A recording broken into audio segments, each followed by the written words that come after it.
Биз азыр Кыргыз Республикасынын куралдуу күчтөрүнүн Советтер Союзунун баатыры генерал-лейтенант Калыйнур Рүстөмбеков атындагы аскердик окуу жайында турабыз. Дал ушул окуу жайда билим алып жаткан курсанттар кандай кылып бир күн өткөзөт дегеле эмне менен алектенет азыр сиздер менен чогуу көрмөкчүбүз.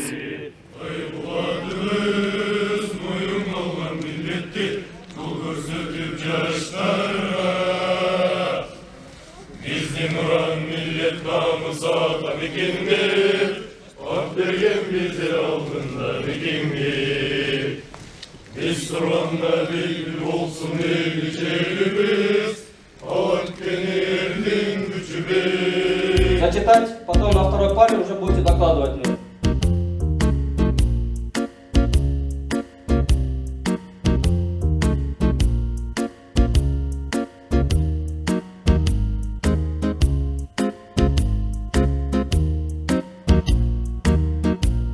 Знать не только свои оружия, но и Биз азыр биринчи курстун курсанттарына ок атуу сабагында олтурабыз.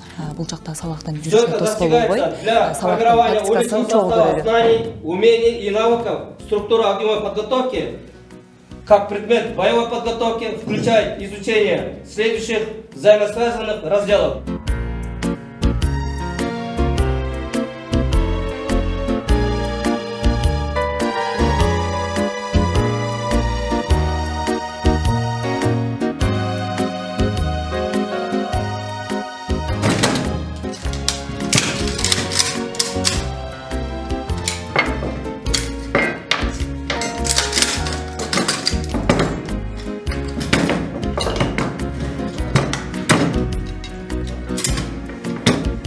Стоп. Думайте теперь. Вспоминайте. Еще раз. Сборка автомата. Приступите.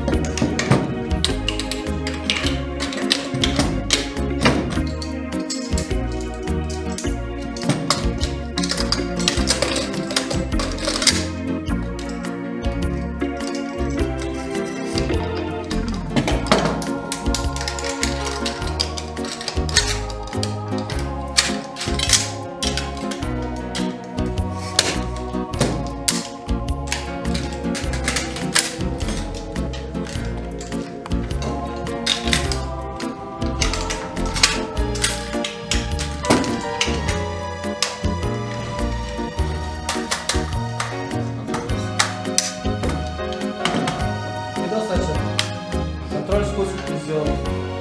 Магазин уже пристегнул от нас.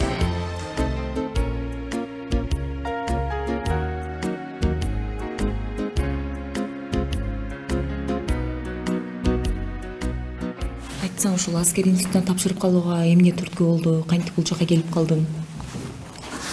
Негизи аскер адам болууга мен өзүмдүн кичинекей кезимден аялым болчу. Бул аскер адам болуш үчүн мага бир тууган майкем түрткү болгон. Кичинекей кезде ушул өзүнүн аскер формасын кийип келип, тазалыгын көрсөтүп, өзүнүн кандыгын көрсөтүп, ошентип өзүм кыялым болчу. Ошондо аскер формасын кийип, атамекенге ошентип кызмат кылсамбы деп ойлочумун. Бүгүнкү күндө ошол кыялым ордун алып, азыр аскер институтунда генерал-лейтенант Калыйнур Рүстөмбеков атында биринчи курстун курсанты болуп жүрөм. Айтсаң, ушул бул жака келгениңерге 6 ай болуп калыптыр. Анан ушул сен кыялдангандай, сен ойлогондой бекен бул жакта? Ооба, ошол мен ойлогондой эле окуусу жакшы. Ушул биз китептерден, жана телефондон, дуюлдук телефондордон көрүп жүргөндөй эле бул жакта ошондо баары ошондой экен. Баарында мен ойлогон кыялымдын бир бөлүгү орундалып атат деп айтсам болот. Сабактар кандай болуп атат? Практика жүзүндө кандай болуп атат? Сабактардын жүгүртмөсү жакшы. Баары өзүнүн тегиздигинде, өзүнүн ыкчамындай деле өткөрүлөт. Баары эле практика жүзүндө деле өтө түшүнүктүү өтөт. Баары жакшы. Өзүң ошол каалагандай өзүңдүн бир нерсеңди ала аласың да, сабактанчы. Бизде сабактардын жүгүртмөсү бизде 90 минутадан болот. Бир күнүнө деген ошол 3 сабак болсо, 90 минутадан болот. Ошол өзүбүзгө түшүнүктүү, маалыматты толук кана түрдө ала алабыз деп айта алам да. Аскер адамы болууга, буюрса атамекенге кызмат кылууга. Аскер адамы кандай болот? Аскер адамы өзүнө тыкан, сөзүнө бекем турган, эл журтун ойлогон, ата мекенин коргогон адамдардан болот деп ойлойм. Бизде өзүбүздө ушундай күн тартип деген бар. Аскер бөлүктөрүнө баарында эле аскер адамдар баарында күн тартип менен жашайт. Эртеси менен 6:00 ойгонуп, кечкисин 10:00 уктап, ошол күндүк режимге көнгөнбүз. Бизде өзүбүздө деле жеке убакыт болот. Дагы деген аскер формабызды жууйбуз, үтүктөйбүз, эртеги күнгө даярданабыз. Өзүбүздүн ак чакабызды тигип, сабактарына даярданабыз. Буюрса, бул жакты бүткөндөн кийин өзүмдүн төрөлүп өскөн жерим, баткен жеримди ошол чек ара заставаларына барып кызмат кылган ойлорум бар. Абдан жакшы, кыялдарың орундалсын. Бул бизге окуубузга, биздин институтка тапшырылган курсанттар биринчи курста деген ар дайым материалдык ар бир курал жарактардын материалдык бөлүктөрүн жаттап чыгышат. Экинчи курстан болсо өзүнчө ким пограничный взвод болот, кимиси команда тактический взводдордон болгондордун баары тең уже алар өз боевой машиналарды, биздин БМПларды, БТРларды, артиллерийский противовоздушный оборонанын материалдык жактарын баарын жаттап чыгышат. 3-чү курстан баштап алар ошолор менен машыгууга, ар бир нормативтердин баарын аткарууга 4-чү курстан баштап баардыгынан атуу машыгысын уже болгон даярдыгынын баарын көрсөтүшүп, бизге государственный экзаменде ошол экине тапшырып, андан кийин лейтенант деген наамды алып, выпусктан чыгышат.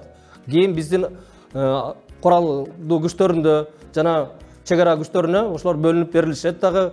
Офицердик наам менен барып, кийин ошол жерде командирлердин болуп иштешет, кызмат кылышат ата мекенге.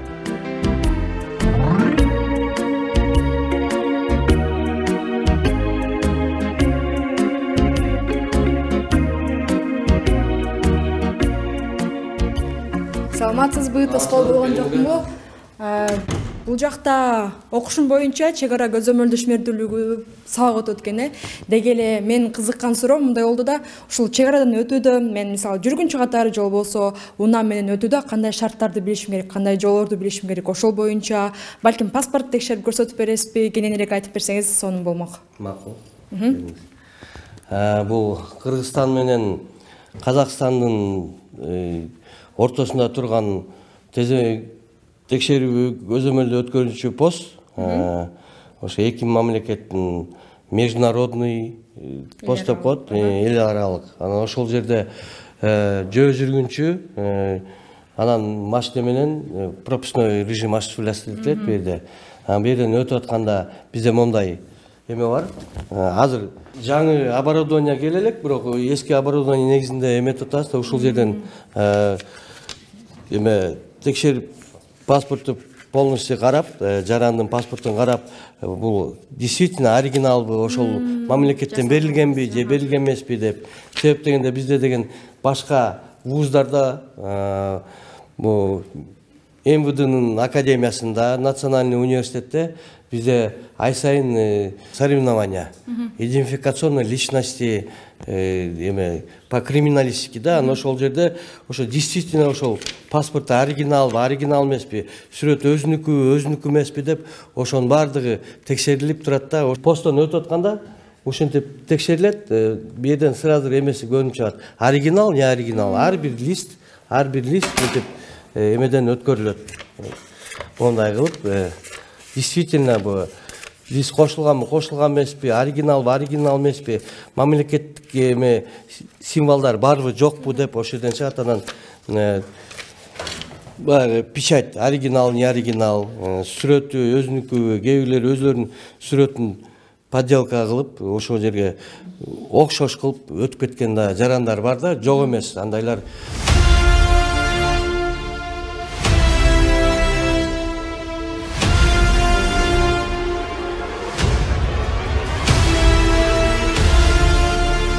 Бул жакта азыр көрүп турганыңыздай макет турат, бул макетте ушу чек араны чалдырган экен. Ушул жөнүндө кененирээк айтып берсеңиз, бул менен эмне сабак өтөсүздөр, кандай кылып түшүндүрөсүз? Рахмат. Бүгүнкү биздин сабагыбыздын как раз ушул темада сабак болуп атканда, мамлекеттик чек арасында, Кыргызстан мамлекет чек арасында абал кырдаал, туруктуу эмес депчи, военно-политическая обстановка на границе, на участке застава дегендей да. Ошонун боюнча мен балдарга сабак өтүп аткамда, бул макет биздики бир заставанын территориясы алынганда. Например, айтып коелук эме деп, Кыргызстан менен Кытайдын границасы. Пилотный эме да заставада. Бул жерде бизде застава, солдаттар жата турган жер, машинеси токтой турган жер, металлический наблюдательный вышка деп коет, штаб. В общем, ушул жерде личный состав, биздин общий застава ушул жерде расположен. Ана ошол биздин застава, например, биздин участокка 80 километр берилет да, 80 чакырым, предварительно айтып коелук. Ошол биздин участокка 80 километр берилсе, мына Кыргызстандын столбалары, көрүп атасыздар, Кыргызстан столбасы. Бияк Кытай. Бияк сарана Кытай, ар жагы Кыргызстан. Мына мамлекеттик чегара. Мына могу жерде атайын ушундай кылып эме трактор менен мындай эме кылып коет. Ушул жерден кишилер, малжан, жыгач менен коюп өтсө, ошонун баары ушу жерден эмен чегара боюнда биздин чегара кызматчылар бир күндө 6 саат, 8 сааттан ушул жерде кызмат өтөшөт да.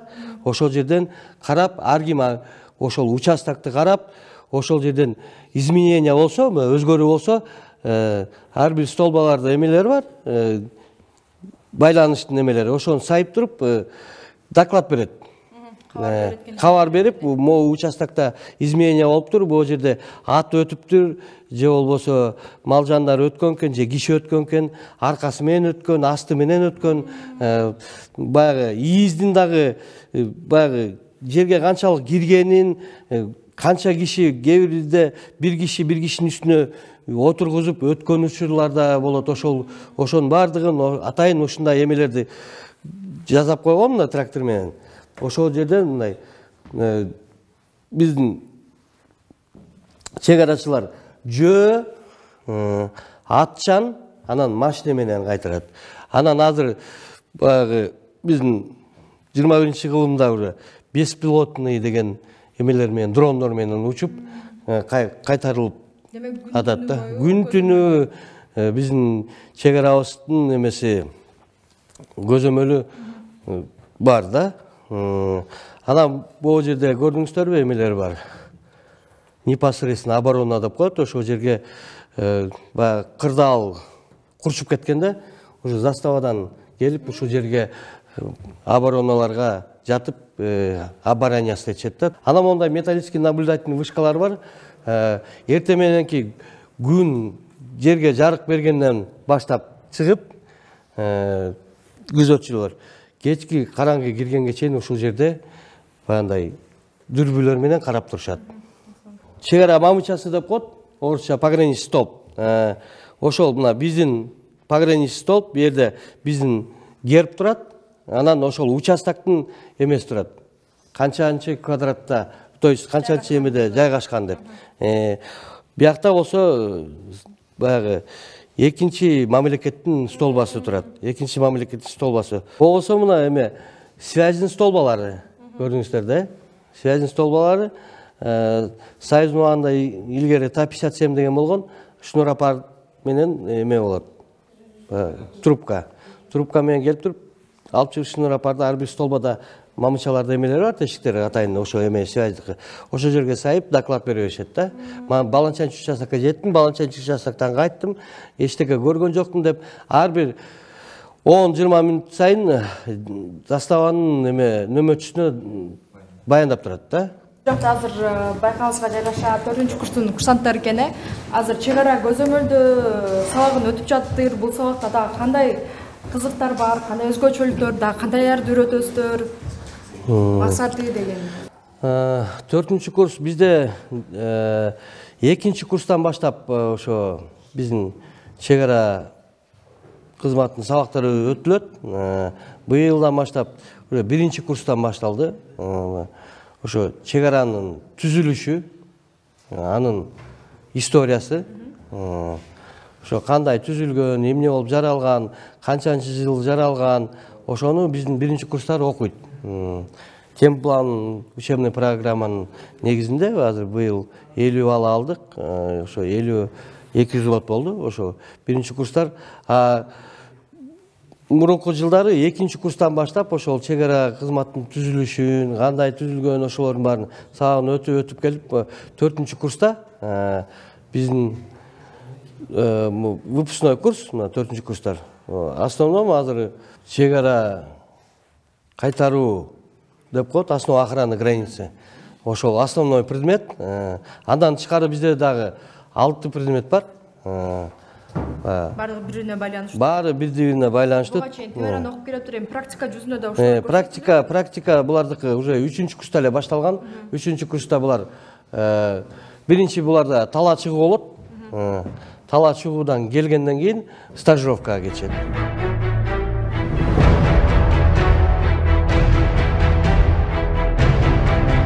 Кыргыз Республикасынын куралдуу күчтөрүнүн аскер институтуна эң биринчиден талаптардын бири 17 жаштан 17 жаштан баштап 21 жашка чейинки жаш уландар тапшырат. Ал эми эгер кайсы бир аскер кызматкери бүгүнкү күндө мөөнөттөгү кызматта же болбосо контракт негизинде аскердик өлкөлөрдө кызмат кылып жаткан болсо, ал жигиттер 24 жашка чейин кабыл алынат. Жалпы эле окуу жайды бүткөндөн кийин, орто билим берүү окуу жайын бүткөндөн кийин алар жалпы Кыргыз Республикалык тестирлөөнүн жыйынтыгы боюнча аскер институтуна 110 балдан ашкан балдар алынат. 110 балдан ашкан соң ал сертификаттарын көрсөтүп, экинчи этап буларда ден соолугун жана дене тарбия жагы текшерилет. Бул деген пландын негизинде убакыт менен белгиленген убактарда ошол кимдер тестирлөөдөн өткөн болсо келишет дагы тапшырат. Андан кийин моралдык жөндөмүн жана психикалык сапаттарын текшерүү боюнча өзүнчө тестирлөөлөр жүргүзүлөт бул жерде. Ошолордун жыйынтыгы менен өткөндөрдүн тизмеси аныкталат. Бүгүнкү күндө аскер институтунда 4 жыл окуйт, жалпысынан 4 жыл окушат. Аскер институтунда командалык тактикалык мото аткычтар багыты боюнча жана экинчиси чек ара ишмердүүлүгү боюнча ушул 24-жылдан баштап пландап жатабыз. Өзгөчө кырдаалдар министрлигиндеги адистерди даярдаганга лицензия алынган. Буйруза 24-жылдан баштап МЧСтин өкүлдөрүн да даярдап баштайбыз. Негизинен бул 4 жыл окуйт курсанттар бул жерде. 4 жылдын ичинен биринчи, экинчи курстан негизинен гуманитардык сабактарга көбүнчө багыт алынган. Ошону менен бирге эле аскердик багыт боюнча ок атуу тактикалык даярдык боюнча да сабактар жүргүзүлөт. Негизги өзүнүн кесиптик багыты боюнча 3-чү курстан баштап басым жасалат. Эми биринчи курстан баштап эле ар бир курстун өзүнүн талаа чыгуулары бар. Эгерде биз теориялык сабактарды ушул аскер институтунун аймагында, аскер институтунун айланасында өтө турган болсок, талаа чыгууларында булар жыл сайын 2 жолу күзгү жана жазгы талаа чыгуулар болуп бөлүнөт. Ар бир курс 2 жумадан талаа чыгууларына чыгып, ошол жерде чатырларды тизип, аскердик лагерди тизип, ошо аскердик лагерде жашашып, талаа чыгууларында сабактарын өткөрүшөт. Ал жерде негизинен практикалык багытка багытталган сабактар бул тактикалык даярдоо, ок аты даярдыгы, дене тарбиядан узак чакырымдарга, узак аралыктарга чуркаган атайын жөө жүрүүлөр, жүрүштөр болот. Инженердик даярдык, байланыш даярдыгынан деги эле алып келе турган болсок, аскердик багытта кандай практикалык сабактар керек болуп турган болсо, ошонун баардыгы талаа чыгууларында практикалык тармакта техникалар менен, курал жарактар менен бөлүнүп, практикалык түрдө өткөрүлөт. Биздин аскер институтунун жакшы бир талаа жагы бул деген башка граждандык окуу жайларга караганда канча окуучу, канча жаш лейтенант бүткөн болсо, ошонун баарына 100% коргоо министрлиги тарабынан, чек ара кызмат тарабынан жумуш орундары берилет. Бул биринчиден. Экинчиден, жакшы бүткөн ушул эле окуп жаткан убакта биринчи, экинчи курста өзүнүн окуусунан жакшы жыйынтык көрсөткөн курсанттар чет мамлекеттерге окуусун улантууга тапшырса болот. Божомол менен Индия мамлекетине, Турция мамлекетине, мына былтыр Өзбекстанга, Казакстанга ушул жерден 2-чи курсту бүтүп туруп, анан ал жактан бир кесибин тандайт дагы, өзгөчө бир кесип тандап, ошол жактан 3 жыл окуп бүтүрүп келип, дагы адис болуп иштеп атышат биздин мамлекетте. Урматтуу Кыргыз Республикасынын куралдуу күчтөрүнүн ардагерлери жана аскер кызматкерлери, сиздерди бүгүнкү 23 февраль ата мекенди коргоочулар күнү менен чын жүрөктөн Аскер институтунун командачылыгы жана өздүк курамынын атынан куттуктайбыз. Сиздерге бекем ден соолук, үй бүлөлүк бакыт жана ачык асман каалайбыз. Кыргызстан мамлекетибиздин коргонуу сапаты туруктуу жана бекем болуш үчүн биз аскер кызматкерлери ар дайым ак ниеттүүлүк менен кызмат кылууга даярбыз.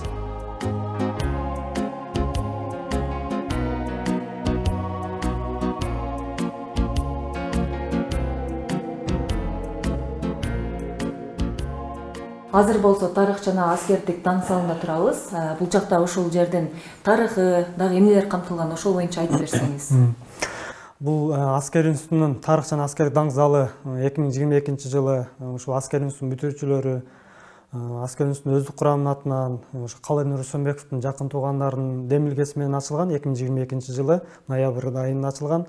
Бул жакта тарыхка кайрыла кетсек, ушу аскер институтунун 5 доорго бөлгөнбүз. Себеби дегенде бул азыркы күнгө чейин аскер институту 5 бөлүккө бөлүнгөн да. Себеби дегенде биринчи Одесса шаарында, то есть ушул аскер окуу жайы түптөлүп, 1941 жылы ушу экинчи дүйнөлүк согушка башталганына байланыштуу Одесса шаарынан 1941 жылы декабрда Кыргызстандын борбору Фрунзе шаарына көчүрүү иштери башталып, ошондон баштап биздин тарыхы, мындайча айтканда аскер институтунун тарыхы ошол жылдарга такалат да. Андан кийинки доорго өтсөк, бул 5-чи авиациялык кадрларды даярдоо жана жогорулатуу 5-чи борбордук курстарын айланган. Бул жакта көбүнчөсүндө 36 мамлекеттен угуучулар, курсанттарын, учкучтарды даярдаган. Алардын арасынан эң көрүнүктүүлөр Египтиттин президенти Хосни Мубарак, Сириянын президенти Хафез Асад, Монголиянын биринчи космонавту Гуракча, Индиянын биринчи космонавту Ракет Шарма, бир канча абадан кол салуу күчтөрүнүн башчылары ушул окуу жайды аскер институтунун, то есть ушул курста 5-чи борбордук курстарын окушкан. Азыркы күнгө чейин дагы бир канча жогору турган кызматтарды ээлеп келишет. Демек, булар ушул жакка келип окуп кетишкен, билим алып. Ушул жакта бүт 36 мамлекеттен келип, ушул жерден билим алышып, учкучтар өздөрү мамлекеттеринде бир канча жогорку аскердик жана мамлекеттик кызматтарды жетектеп келишкен. Андан кийин биздин Кыргыз Республикасы эгемендүүлүк алгандан кийин, ошо 1991 жылдардан кийин 5-чи борбордук учкучтар курстары Бишкек аскердик авиациялык учуу техникалык окуу жайы болуп өзгөртүлгөн. Бул жакта уже эгемендүүлүк алгандан кийин өзүбүздүн Кыргыз Республикасынын куралдуу күчтөрүнө офицердик кадрларды даярдап баштаган. Уже 91 жылдан баштап 2003 жылга чейин Бишкек аскердик авиациялык учуу техникалык окуу жайы болуп аталган. Кийинкисинде бул биздин эң залыбыздын көркүн ачып эң төрүнө койгонубуз бул Калайнур Рүстөмбековдун ошо азыркы учурда ысмын алып жүргөн Калайнур Рүстөмбековдун хайкелин жасаттырып, анын өзүнүн кийип жүргөн формасын койгонбуз. Бул жакта бүт өзүнүн керектелүүчү сааты, зумдун щеткасы, тарагы, бүт өзүнүн колдонуп жүргөн портфелдерин как музей катары кылып ушул жака койгонбуз. Бул окуу жайга 2005 жылы аты берилип. 2005 жылы аты берилип, ошого чейинки буга чейин мындай тарых даңзалы ачылбай, 2022 жылы ачылып, ушул бүт баарын өзү бул көбүнчөсү Калайнур Рүстөмбековдун жакындары алып келип беришти. Алардын демилгеси менен ошо өзүнүн личный өздүк буюмдарын алып келип берип, ушулун баарын койгонбуз. Сакталып турат. Андан кийинки доорубуз бул уже Кыргыз Республикасынын куралдуу күчтөрүнүн Бишкек жогорку аскердик окуу жайы болуп дайындалган.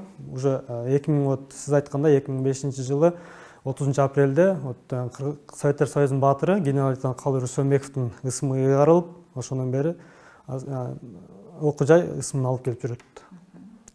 Бул жакта да азыркы командалык, тактикалык офицерлерди даярдайт. Ушул убактан бери буга чейин учкучтарды эмелер даярдап келсе, ушул жылдардан баштап уже командачылык кылуучу офицердик курамдар даярдап башташкан. Кийинки доорубуз бул осы азыркы Кыргыз Республикасынын куралдуу күчтөрүнүн Советтер Союзунун баатыры генерал-лейтенант Калыр Рүстөмбековдун атында уже аскер институту болгон учуру бул жакта бүт чагылдырган эмне мероприят иш-чараларга катышты. Мисалы кандай окуу жайды бүткөндөн кийин кандай кылып кайсыл жакта диплом алышат, бүт баары чагылдырылган.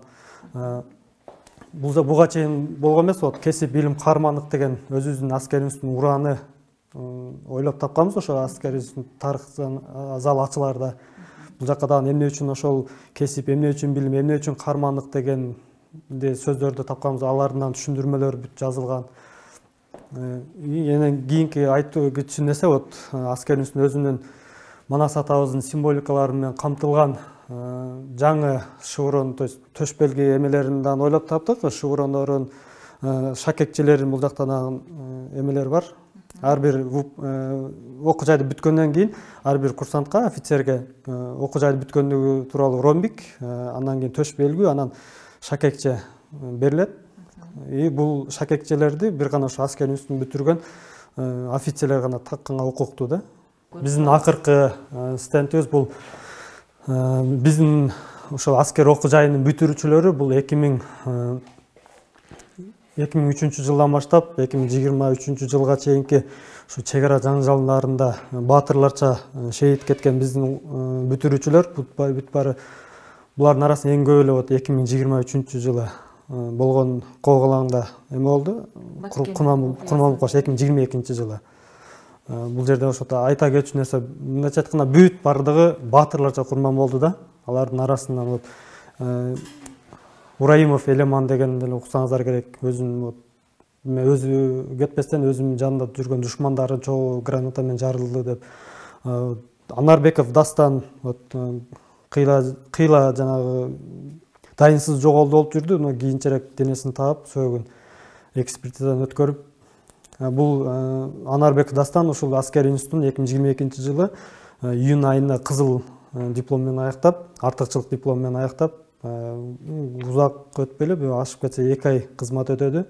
Баатырларча курман болду. Ошол атайын ошо өзүбүздүн биздин баатырларга дагы бурч жасаганбыз булардын элесине деп. Ошо бул бурч аскер институтунун ошо тарых жана аскер даңк залынын эң мындайча айтканда жүрөгү десек да болот да. Себеби дегенде курсанттар келип көрүшөт, бүт барын историяларын карап келип, эң акырына келген ушуларды көрүп, ушулардан үлгү алып, ушу агаларын көрүшүп, эскертип турабыз ар дайым. Ооба, ушул өзгөчө экен, мындай мен деле азыр көргөндө мындай башкача сезимдер болду да, мындай патриот, чыта Кыргыздын патриот мырзалары ушул жактан окуп чыгышкан. Ушул аскер институтунан окуп кетишкендер. Бул боюнча айтып берсеңиз. Бул макет, бул аскер институтунун келечектеги аскер академиясы, Кыргыз Республикасынын куралдуу күчтөрүнүн аскер академиясы болот деген макетибиз. Бул жакта бүт баары камтылган. Азыркы учурда курулуп жаткан курсанттар үчүн 4 кабаттуу жатакана уже курулуп бүтүп калды. Буйруса 1 айдын ичинде уже курсанттар ушу жаңы казарма, заманбап казармада жашап башташат да. Анан калгандардыгы бүт бардыгы бирден бул баардыгын бир заматта кылганга акча каражат көп кетет экен. Ошо байланыштуу ар биринин өзүнүн этаптары бар. Ошо этаптарга байланыштуу ошо курулуп баштады да, мындайча айтканда. Бул кайсыл жерде жайгашкан? Ушул өзүбүздүн эле территориябыз. Азыр биз турган ошо штаб азыр ушул жерде турабыз биз. Кийинчерээк курулуп бул атайын офицер кадрларды даярдай турган учебный корпус курулат да, мындайча айтканда. Азыркы сиздер келген жол ушул бойдон калат. Азыр могу 2 казармада жашап атат, но бул кийинчерээк казарманын ордуна учебный окуу корпустары курулат ушул жерде. Бул жерде бүт баары камтылган. Заманбап спорт шаарчасы, аскер техникалар турчу жайлар, эс алуу жайлары, даже кыргыз үйлөрү. Бул атайын палаткабы? Бул жерде курсанттар талаа чыгуусуна чыгышат. Ошо талаа чыгуусуна ушул жерге биринчи палаткаларын тигишип, бүт баарын текшеришип, карашып, даярдап, андан кийин талаага чыгып кетишет. Сиздерде теориялык жактан сабак өтүлөт, андан кийин эле ошол заматта бир аздан кийин практикалык жүзүндө көрсөтүп берет. Биздикини биринчи теориясын окутушуп эме кылат, андан кийин ар бир курстун өзүнүн мерчеми бар, ошол мерчемге ылайык Ала Тоо окуу борбору бар, билсеңиздер керек, Бишкектин четинде. Ошол Ала Тоо окуу борборуна барып, ал жакта 10 күн, 1 ай ушундай талаа машыгуусуна чыгып, палаткаларда жашап, бүт бардым практикалык түрдө ок атышат, көчүрмө техникаларды айдашат. Ошол жакта ушундай сабактарды өтүп келишет. Негизи бул жакта шарттар аябай жакшы экен. Анан дагы бара-бара жакшы шарттар түзүлө баштаптыр, мындан дагы. Азыр заманга байланыштуу жакшы эмелер түзүлүп атат, шарттар. Себеби дегенде кийим кечелери мурда качествосы жакшы эмес, сапаты жакшы эмес болсо, азыр сапаттары жакшы. Тамак аштары, мисалы колбаса, сыр, жумуртка дегенде жок болчу. Вот былтыртан баштап уже 2-3 жыл болуп калды. Сапаттары жакшырып, аскер институтуна тапшырабыз, окуйбуз деген жаш муундардын дагы немеси көбөйүп атат да. Азыркы учурда аскер институтуна өнүгүү жолдору болуп жатат. Себеби дегенде окуу жагынан, аскерлик тартип жагынан, бүт жагынан жылыштар бар жакшы жакка.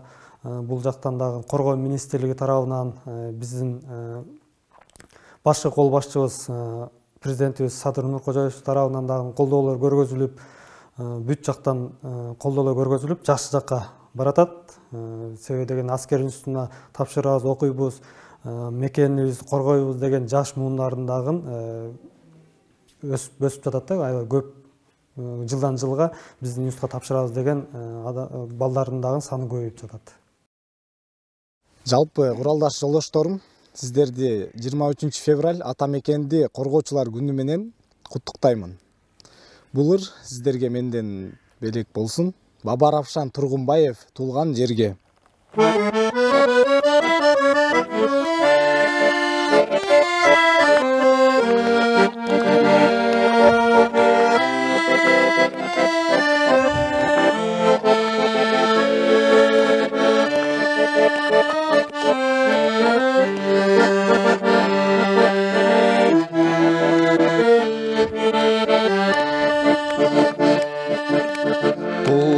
Жерим асыл турагым, сезимимде өчпөс чырагым. Симфония болсоң сен эгер, нота болуп сага турайым.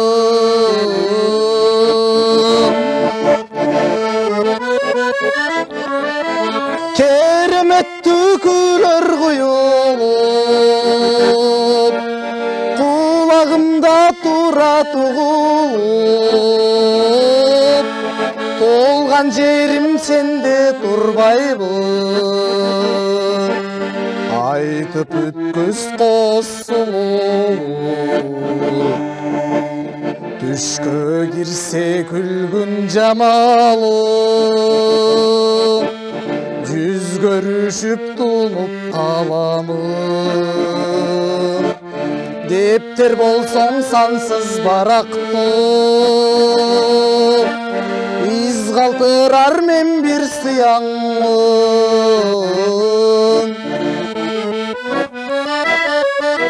Кереметтүү күлөр куюлуп, кулагымда тура тугулуп, туулган жерим сенде турбайбы. Айтып өткөз косулуп.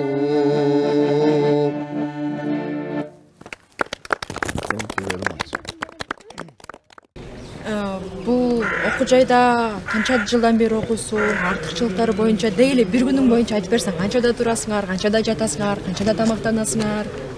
Бул жакта биздин окуп жатканыма ошол быйыл 2-жарым жылы кетип атат. Бул жактан эртең менен күнүмдүк жашоону айта турган болсок, эртең менен 6-да турмай, 6-да туруп 3 километр аралыкта чуркоо болот. Физикалык көнүгүүлөр жасайбыз ушул жерден. Андан келип өзүбүздүн эртеменки сабактарга даярданып, эртеменки 7:20да бул эртеменки тамакка барабыз. Тамакка барып бул жакта тамактанып болгондон кийин бул бардык бөлүштүрүүгө тизилип, ошол жактан курсанттык бөлүкчөлөр өздөрүнүн сабактарына кетет. Сабактар жалпысынан 1:50-да аяктайт бардыгы. 1:50-да аяктагандан кийин биз өзүбүзгө жеке убакыт берилет, сабактардан даярдануу болот, же болбосо маданий иш-чаралар, же болбосо кино көрүү. Бош убакыт деп калдыңыз, бош убакыт канча убакытка бөлүнөт, канча саат берилет сиздерге жалпысынан? Бизге негизинен бул жеке убакыт самоподготовка деп коет. Бул жакта биз жалпысынан 3 саат, 4 саат убакыт берилет. 4 саат убакыт ичинде биздин курсанттар өзүнүн башка тилдерди окушат, же болбосо спорттук иш-чараларда болушат, же маданий иш-чараларда өзүн ар тараптан өнүктүрүүгө аракет кылат. Же болбосо компьютердик курстарга ушундай окуп, ошол жерлерден өздөрүнүн мындай алдыга жылуу максаттарын ошол жерде ишке ашырат. Өзүн өнүктүрүүгө демек көп шарттар түзүлгөн экен. Сиз жогоруда айтып кеттиңиз, ушунун баарын өзүңүз кайсыга катышасыз, өзүңүз кайсыга кызыгасыз, немени алектенесиз, балким курска барасыз? Мен өзүм кызыгуу тармагым бул азыркы учурда чет тилдерге болуп атат. Инглиз тилин жана компьютерди үйрөнүүгө аракет кылып жатам. Анткени бул ошо азыркы учурда биздин военный жагын өзүңүздөр көрүп жаткандай эле, бул технологиянын заманы болду да. Бардык мисалы байрактар же болбосо беспилотниктер булар бүт технологиянын жардамы менен. Жана чет өлкөдөн бул ушул байрактарды же аксуңгур, акынжыларды үйрөнүш үчүн чет өлкөдө окуш керек. Бул жака бизге тил керек болгондуктан ошол тилди басым жасап, анан ушул компьютерди үйрөнүүгө аракет кылып жатам.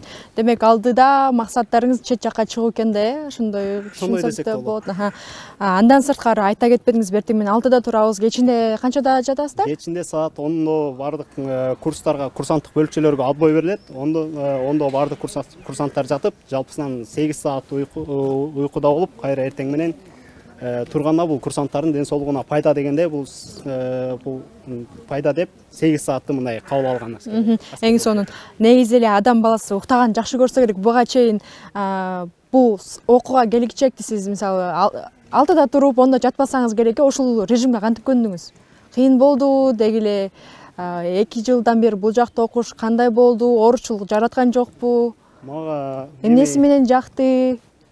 Бул жерде мисалы мен бул курсанттык бөлүкчөгө келип аскер институтуна окуй элекке чейин менде мындай эртең уйкудан туруу кыйын болчу, бирок мен аскер кызматында да ошол жерде кызмат өтөп калдым. Ошол жактан мындай үйрөндүм да эртең менен 6-га турганда.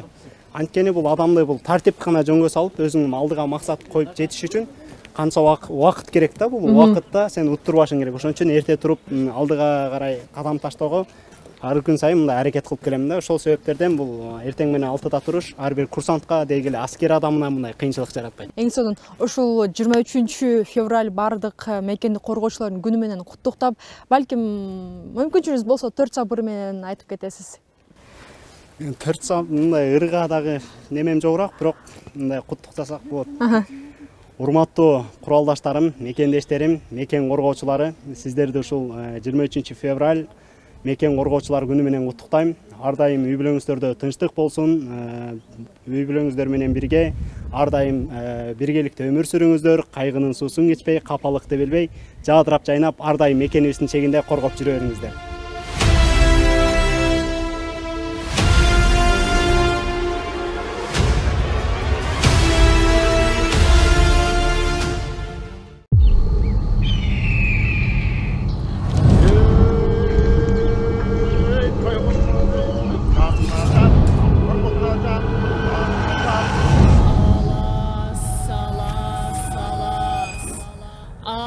Arbaledin kalas.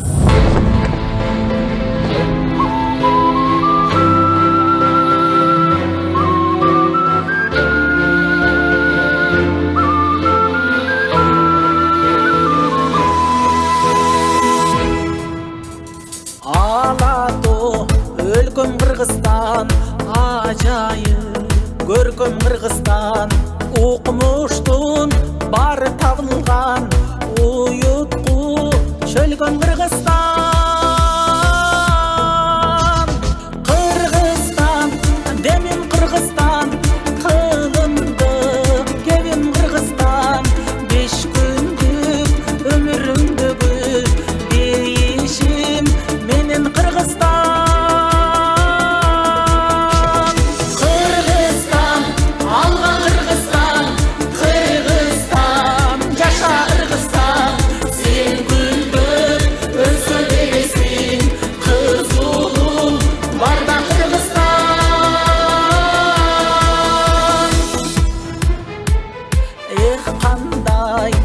менен Кыргызстан, экинчи менен Кыргызстан. Туйлаган тулпар улуңмун, тугармап берем Кыргызстан.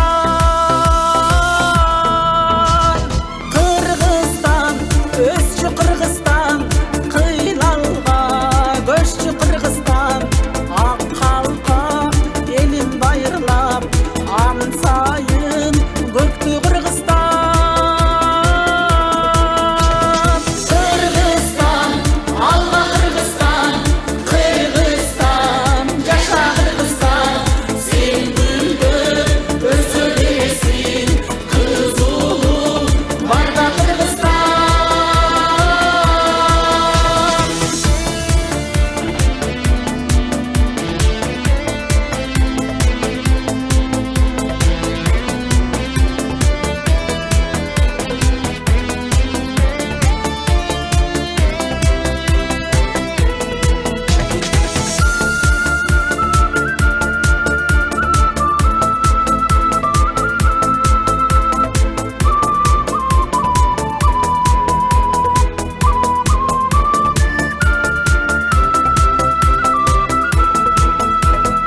Өзүнчө дүйнө Кыргызстан, көрүнсүн көркүм жылдыздан. Кубалап бакыт шаштырсын, куттарып күндө Кыргызстан. Кыргызстан, демим Кыргызстан, кылымдык кебим Кыргызстан. Алатоо койнун элеген, эгемен элим Кыргызстан. Кыргызстан, алга Кыргызстан, Кыргызстан, жаша Кыргызстан. Сен гүлдөп өсө бересиң, кыз улуң барда Кыргызстан.